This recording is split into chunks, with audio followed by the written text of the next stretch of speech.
KCR పనైపోయింది. CM Revanth సీటుపై కన్నేసిన Harish Rao. Telangana భవన్లో జరిగిన Malkajgiri parliament నియోజకవర్గ సన్నాహక సమావేశంలో మాజీ మంత్రి సిద్దిపేట ఎమ్మెల్యే తన్నీరు హరీష్ రావు కీలక వ్యాఖ్యలు చేశారు. బీఆర్ఎస్ కు విజయాలతో పాటు అపజయాలు ఉన్నాయని అన్నారు.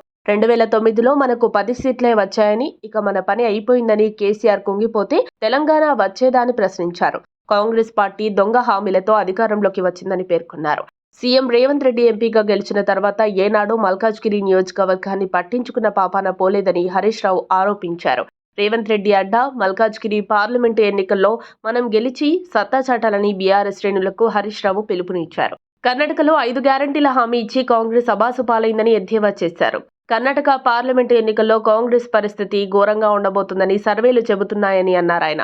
ఇక్కడ కూడా కాంగ్రెస్ కు కర్ణాటక పరిస్థితి ఉంటుందని హరీష్ రావు జోస్యం చెప్పారు. మల్కాజ్గిరిలో పోయినసారి రేవంత్ రెడ్డి తక్కువ ఓట్లతో గెలిచాడని, మనం కాస్త గట్టిగా కష్టపడితే ఈసారి మల్కాజ్గిరిలో రేవంత్ సీటుని దక్కించుకోవచ్చని బీఆర్ఎస్ శ్రేణులకు విజ్ఞప్తి చేశారు. కొన్ని చిన్న కారణాలతోనే గత ఎన్నికల్లో బీఆర్ఎస్ ఓడిపోయిందని, కార్యకర్తల సూచనలు పరిగణలోకి తీసుకుని పార్టీని బలోపేతం చేస్తామని హరీష్ రావు హామీ ఇచ్చారు. పొరపాటున మన తప్పిదం వల్ల గెలిచిన కాంగ్రెస్ పార్టీ 5 ఏళ్లు అధికారంలో కొనసాగి మళ్లీ అధికారంలోకి రావడం అరదని హరీష్ పేర్కొన్నారు. సీఎం రేవంత్ ప్రాతినిధ్యం వహించిన నియోజకవర్గంలో ఈసారి మనం గెలిచి సత్తా చాటాలని బీఆర్ఎస్ శ్రేణులకు పిలుపునిచ్చారు.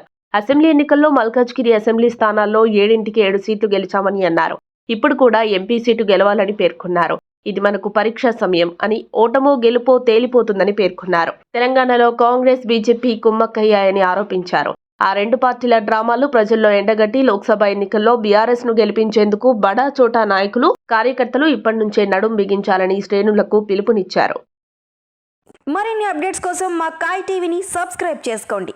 మా వీడియో కనుక మీకు నచ్చినట్లయితే లైక్ చేయండి, షేర్ చేయండి. మీ విలువైన అభిప్రాయాలను కామెంట్ బాక్స్లో తెలియజేయండి.